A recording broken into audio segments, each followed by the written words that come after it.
Hyderabad and బెంగుళూరులో IT left చూసి ఈ 2 సిటీస్ లోనే ఐటీ ఇన్ఫ్రాస్ట్రక్చర్ ఉంది. ఏ జాబ్ కావాలన్నా ఇక్కడికే వెళ్ళాలి అనుకుంటున్నారా? You are wrong. ఎందుకంటే ఇప్పుడు ఒక కొత్త ప్లేయర్ మార్కెట్ లోకి వచ్చేసింది. అది కూడా మన ఆంధ్ర నుంచి వైజాగ్. ఈ సిటీ ఐటీ హబ్ అవడానికి రెడీగా ఉంది. గూగుల్, మెటా, సిఫీ లాంటి పెద్ద కంపెనీస్ ఇక్కడ లాక్స్ ఆఫ్ క్రోర్స్ ఇన్వెస్ట్మెంట్ చేస్తున్నాయి అంటే అర్థం చేసుకోండి ఏ లెవెల్లో డెవలప్మెంట్ అని జరిగే అవకాశం ఉందో. ఇది జస్ట్ న్యూస్ మాత్రమే కాదు, థౌజండ్స్ ఆఫ్ జాబ్స్ కూడా రాబోతున్నాయి. వైజాగ్ లో ఏం జరుగుతుంది, నెక్స్ట్ 5 years లో మన ఫ్యూచర్ ఎలా ఉండబోతుంది అనేది మనకి ఇప్పటిదాకా ఉన్న ఇన్ఫర్మేషన్ ప్రకారం తెలుసుకోవడానికి అయితే ట్రై చేస్తాం ఈ వీడియో ద్వారా. So before going to the topic, please do subscribe to our channel. ఇలాంటి ఇన్ఫర్మేటివ్ న్యూస్ మన దగ్గర నుంచి వస్తూనే ఉంటాయి. చూడండి, మన విశాఖపట్నం ఇప్పుడు కంట్రీలో డేటా స్టోరేజ్ అండ్ టెక్నాలజీకి మెయిన్ సెంటర్ గా తయారవుతుంది. ఇది జస్ట్ ఒక న్యూస్ మాత్రమే కాదు, ఇది ఒక మేజర్ షిఫ్ట్. ఎందుకు అంటే గ్రాఫికల్ అడ్వాంటేజ్ వల్ల. వైజాగ్ ఈస్ట్ కోస్ట్ లో ఉంది. ఇక్కడ సబ్మరైన్ కేబుల్స్ వచ్చి ల్యాండ్ అవడానికి పర్ఫెక్ట్ లొకేషన్. అసలు సబ్మరైన్ కేబుల్స్ అంటే ఏంటి? ఇంటర్నెట్ ని సీ లోపల నుంచి చాలా స్పీడ్ గా తీసుకెళ్లే కేబుల్స్ అన్నమాట. సబ్మరైన్ కేబుల్స్ అంటే ఓషన్ ఫ్లోర్ కింద పెట్టిన స్పెషల్ ఫైబర్ ఆప్టిక్ కేబుల్స్. ఇవి మన గ్లోబల్ ఇంటర్నెట్ బ్యాక్ బోన్ లాగా పనిచేస్తాయి అన్నమాట. ఈ కేబుల్స్ ద్వారా కాంటినెంట్స్ మధ్య డేటా, ఫోన్ కాల్స్ మరియు ఇంటర్నెట్ ట్రాఫిక్ ట్రాన్స్మిట్ అవుతుంది. అంటే చాలా చాలా కంట్రీస్ కనెక్టివిటీ అనేది పెరుగుతుంది, కమ్యూనికేషన్ అనేది పెరుగుతుంది. అండ్ ఆ ఛానల్స్ అన్ని, ఆ ఫైబర్స్ అన్ని కూడా మన వైజాగ్ మీదుగా, ముంబై మీదుగా ట్రాన్స్ఫర్ అవుతాయి. And Vizag is one of the major destination గా చాలా కంపెనీస్ చూస్ చేసుకున్నాయి. వీటినే కేబుల్ ల్యాండింగ్ స్టేషన్స్, సిఎల్ఎస్ అంటారు అనమాట. ఈ సిఎల్ఎస్ కేబుల్ ల్యాండింగ్ స్టేషన్స్ ఉంటే డేటా స్పీడ్ రాకెట్ రేంజ్ లో ఫాస్ట్ గా వెళ్ళిపోతుంది, ట్రాన్స్పోర్ట్ అవుతుంది. గ్లోబల్ కనెక్టివిటీ కూడా వైజాగ్ కి చాలా ఎక్కువ ఉంది. ఇప్పుడు సిఫీ కూడా ఒక పవర్ఫుల్ సిఎల్ఎస్ అన్నమాట. సిఫీ అని చెప్పేసి రీసెంట్ గా నిన్ననే ఆంధ్ర గవర్నమెంట్ ఎంఓయూ లాంచ్ చేసి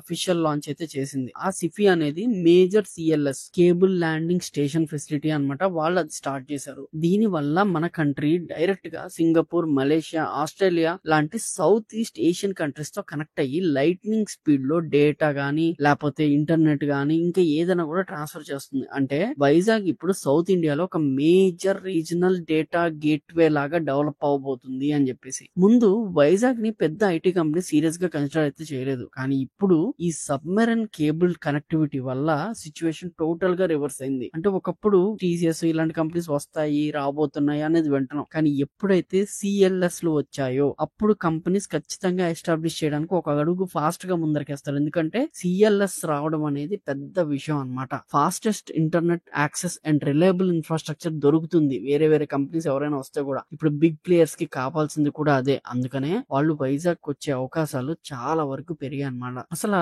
వైజాగ్ ఎలా ఐటీ హబ్ అవుతుంది అనే కన్ఫ్యూషన్ ఇంకా మనకు లేదు. ఇక్కడ ఫిగర్స్ చాలా పెద్ద రేంజ్ లో ఉన్నాయి. సో ఏ కంపెనీస్ ఇంట్రెస్ట్ చూపిస్తున్నాయి, ఏ కంపెనీస్ వస్తున్నాయని చూద్దాం. గూగుల్స్ మెగా ఇన్వెస్ట్మెంట్ అయితే జరుగుతుంది. గూగుల్ కి ఒక సబ్సిడీ కంపెనీ ఉంది, రైడన్ ఇన్ఫోటెక్ అని చెప్పేసి. వాళ్ళు స్టేట్ గవర్నమెంట్ తో కలిసి 87,520 crores ఇన్వెస్ట్ చేసి 1 gigawatt కెపాసిటీ ఉన్న massive data centre cluster build చేయడానికి ప్లాన్ చేస్తున్నారు. 1 gigawatt అంటే నార్మల్ డేటా పార్క్ కాదు, ఇది ఇండియాలో వేరే లెవెల్ స్కేల్ అన్నమాట. ఆల్రెడీ అడవివరం, తర్లువాడ అండ్ రాంబిల్లిలో టోటల్ 500 acres ల్యాండ్ అక్వైర్ చేశారు. అగ్రిమెంట్ కూడా సూన్ సైన్ చేయబోతున్నారు. అండ్ తర్వాత వచ్చింది మెటా అన్నమాట. ఫేస్బుక్, ఇన్స్టాగ్రామ్, వాట్సాప్ ని ఓన్ చేసే మెటా కూడా వైజాగ్ ని వాళ్ళ అండర్ సీ కేబుల్ ప్రాజెక్ట్, దాన్నే వాటర్ వర్త్ అంటారు, దానికి ల్యాండింగ్ సైట్ గా అఫీషియల్ గా సెలెక్ట్ చేసింది. సిఫీ వాళ్ళు, అంటే ఎవరైతే నిన్న వైజాగ్ లో స్టార్ట్ చేశారో వర్క్, వాళ్ళు మెటాకి ల్యాండింగ్ పార్ట్నర్స్ గా వర్క్ చేస్తున్నారు. సో ఇమాజిన్ చేయండి, మీరు డైలీ యూజ్ చేసే social media data, likes, reels,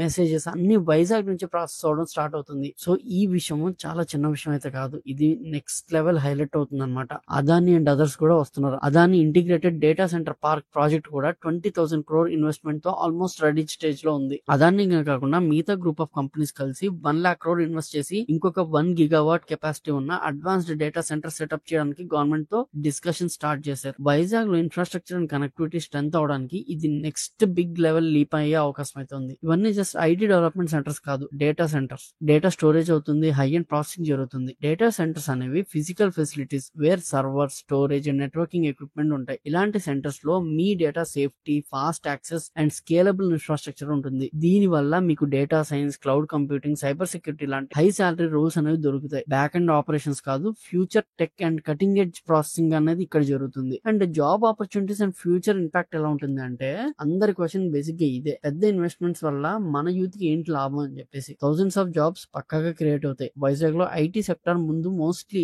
BPO and back end operations ఉండేవి, కానీ ఇప్పుడు సిచ్యువేషన్ చేంజ్ అయింది. ఇన్ఫోసిస్ కూడా ఒక న్యూ డెవలప్మెంట్ సెంటర్ ఓపెన్ చేసింది. గూగుల్, మెటా లాంటి బిగ్ కంపెనీస్ ఇక్కడికి వస్తున్నాయంటే మీకు software development, data centre operations, AI computing, network security లాంటి కోర్ టెక్ రోల్స్ దొరుకుతాయి. ఇవన్నీ high salary and cutting edge technologies అన్నమాట. సో ముందు ఫ్యూచర్ రెడీగా ఉండడం అనేది ఇంపార్టెంట్. అండ్ ఎకనామిక్ ఇంపాక్ట్ ఎలా ఉండబోతుందంటే, ఒక ఐటీ హబ్ క్రియేట్ అవడం అంటే జస్ట్ కంపెనీస్ రావడం కాదు, ఇది రియల్ ఎస్టేట్ పెరుగుతుంది, ఇన్ఫ్రాస్ట్రక్చర్ డెవలప్ అవుతుంది, లోకల్ ఎకనామిక్ కి స్ట్రాంగ్ బూస్ట్ ఇస్తుంది. ఈ గ్రోత్ వల్ల మీ కెరీర్ కి కూడా stability and long term opportunities వస్తాయి. వైజాగ్ లో గూగుల్, టీసీఎస్, మెటా లాంటి పెద్ద కంపెనీస్ ఇన్వెస్ట్మెంట్స్ తో స్టేట్ జీడీపీకి కాంట్రిబ్యూషన్ అనేది మరియు thousands of direct and indirect jobs కూడా క్రియేట్ అవుతాయి. ఒక ఐటీ సెంటర్ సెటప్ అంటే జస్ట్ సాఫ్ట్వేర్ జాబ్సే కాదు, పక్కన జిరాక్స్ షాప్స్, టిఫిన్ బండ్ల దగ్గర నుంచి ప్రతిదీ కూడా డెవలప్ అవుతుంది. ప్రతి ఒక్కళ్ళకి బతికే ఛాన్స్ వస్తుంది. సో దాని వల్ల ఏం జరుగుతుంది అంటే, ఇప్పుడు ఎలా అయితే హైదరాబాద్ లో బీహార్ వాళ్ళని, మహారాష్ట్ర వాళ్ళని ఎక్కడెక్కడి నుంచి వచ్చి వ్యాపారాలు చేసుకుంటున్నారో, దాని ద్వారా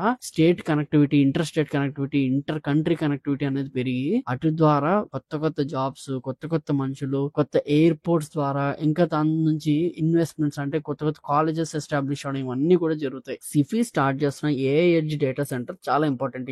మొత్తంలో కూడా ఎడ్జ్ కంప్యూటింగ్ అంటే డేటా ప్రాసెసింగ్ యూజర్ కి దగ్గరగా జరుగుతుంది. ఇది future tech and AI computing కి వైజాగ్ మెయిన్ సెంటర్ గా తయారవుతుంది. ఇవన్నీ state government and Sify efforts తో 1500 crore ఇన్వెస్ట్మెంట్ తో 3.6 acres ల్యాండ్ మీద డెవలప్ అవుతున్నాయి. ఈ data centre advanced AI computing కి పవర్ ఇస్తుంది అండ్ సబ్మరైన్ కేబుల్ కనెక్టివిటీ కూడా స్ట్రెంథన్ చేస్తుంది. South and south east Asia countries మధ్య ఫాస్ట్ డేటా ట్రాఫిక్ స్టార్ట్ అవుతుంది. ముందు వైజాగ్ కి పెద్ద ఐటీ ఫర్మ్స్ రావాలి అని చాలా రోజుల నుంచి వెయిట్ చేసాం, కానీ ఇప్పుడు టైం వచ్చింది. ఈ వేవ్ ని క్యాచ్ చేసుకోండి. మీరు ఇప్పుడు ఐటీ జాబ్ లో ఉంటే, లేకపోతే వేరే ఫీల్డ్ లో ఉంటే కూడా క్లౌడ్, నెట్వర్కింగ్, సైబర్ సెక్యూరిటీ లాంటి స్కిల్స్ నేర్చుకోవడం స్టార్ట్ చేయండి. వైజాగ్ మీకోసం రెడీ అవుతుంది. మీరు రెడీగా ఉండాలి. ఇది ఒక డ్రీమ్ కాదు, మన రియాలిటీ అవబోతుంది. నెక్స్ట్ వీడియోలో కలుద్దాం. Until then I'm Krishna signing off. జై హింద్.